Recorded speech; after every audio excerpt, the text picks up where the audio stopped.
Homo sapiens est actuellement la seule espèce du genre Homo présente sur la Terre. Nous sommes tous des sapiens, bien entendu, même si la sagesse qui donne son nom à notre espèce n'est pas notre caractéristique la mieux partagée. À l'échelle de l'évolution des espèces, la nôtre est très jeune, peut-être encore adolescente. Nous ne sommes apparus ni dans les choux, ni dans les roses. Qui étaient ces ancêtres directs, premiers représentants connus de notre espèce? Où vivaient-ils? Ont-ils rencontré d'autres espèces d'hommes? Suivons Antoine Balzo, paléoanthropologue, et Céline Bon, paléogénéticienne, qui nous guident sur les traces des premiers représentants de ce curieux animal nommé Homo sapiens.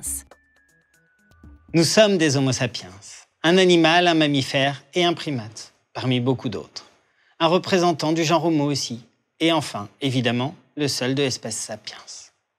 Homo sapiens se distingue des autres espèces d'hommes, toutes disparues, par quelques discrètes particularités. Par exemple, la présence d'un menton sur l'os de la mandibule et la forme en maison de son crâne. Contrairement aux idées reçues, notre cerveau est en moyenne plus petit d'environ 15% que celui des Homo sapiens d'il y a 30 000 ans. Et il est aussi plus petit de 20% que celui des Néandertaliens. D'où vient-il cet Homo sapiens?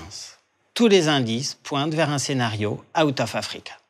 Les hommes modernes se sont différenciés en Afrique il y a environ 200 000 ans, à partir d'un ancêtre, peut-être Homo rhodesiensis. Ils se sont ensuite dispersés sur le reste du globe. En Eurasie, les populations locales ont été remplacées par ces nouveaux arrivants. Les fossiles des premiers hommes modernes connus ont été trouvés en Éthiopie, sur les sites d'Homo kibish et de Herto. Ils datent respectivement de 196 000 et 160 000 ans. Des spécimens plus récents, entre 150 et 100 000 ans, ont également été trouvés en Afrique.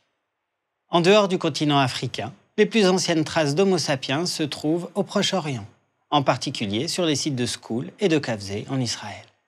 Elles ont un peu plus de 100 000 ans. Les hommes de l'époque y ont alors rencontré des Néandertaliens, se sont sans doute croisés avec eux, avant de les rencontrer de nouveau plus tard en Europe.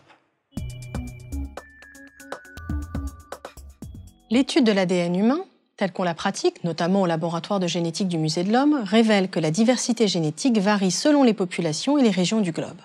Plus les populations étudiées sont éloignées géographiquement de l'Afrique, moins leur diversité génétique est grande, ce qui est en accord avec un peuplement de notre planète à partir d'Afrique. Chez les humains actuels, la plus grande diversité génétique est observée en Afrique de l'Est, ce qui plaide pour une origine est-africaine de l'espèce humaine. Les données paléontologiques s'accordent également avec cette hypothèse d'une origine est-africaine de l'espèce humaine.